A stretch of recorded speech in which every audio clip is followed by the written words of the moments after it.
পাকিস্তানের সংসদ গতকাল বুধবার বিতর্কিত ২৭তম সংবিধান সংশোধনী বিল অনুমোদন করেছে।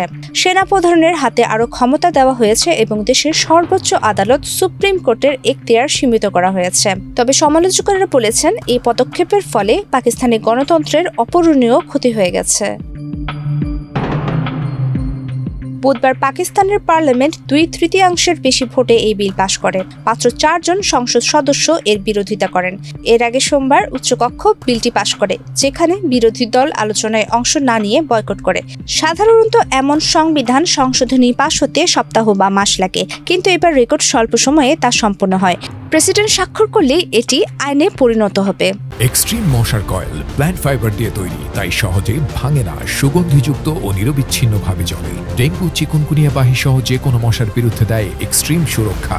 সংশোধনের মাধ্যমে বর্তমান সেনাপ্রধান জেনারেল আসিফ মনিরকে চিফ অব ডিফেন্স ফোর্সেস পদে উন্নীত করা হবে। এর ফলে সেনাবাহিনীর পাশাপাশি নৌবাহিনী ও বিমান বাহিনীরও সর্বাধিনায়ক হবেন তিনি।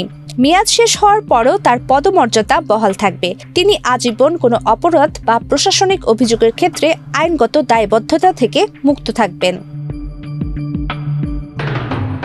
প্রধানমন্ত্রী শাহবাজ শরীফ এই সংশোধনীকে প্রাতিষ্ঠানিক ঐক্য ও জাতীয় সংহতির পথে একটি ঐতিহাসিক পদক্ষেপ বলে মন্তব্য করেছেন। তিনি সংসদে বলেন, আজ আমরা এটি সংবিধানের অংশ করেছি। এটি কেবল সেনাপ্রধানের জন্য নয়, বিমান বাহিনী ও নৌবাহিনীকেও আমরা সম্মান জানাচ্ছি। এতে সমস্যা কোথায়? জাতি তার নায়কদের সম্মান জানাতে জানে।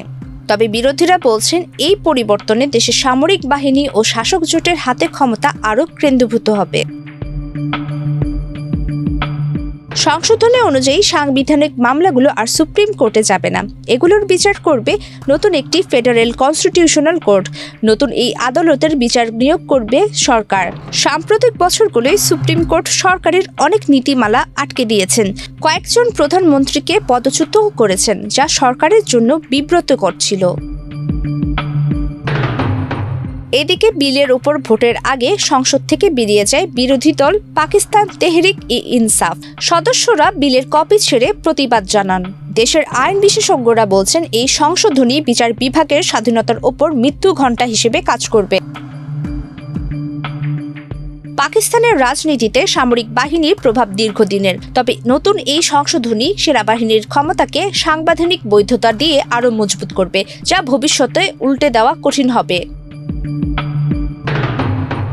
প্রমিতি কিবরিয়া ইসলাম, বাংলাদেশ প্রতিদিন।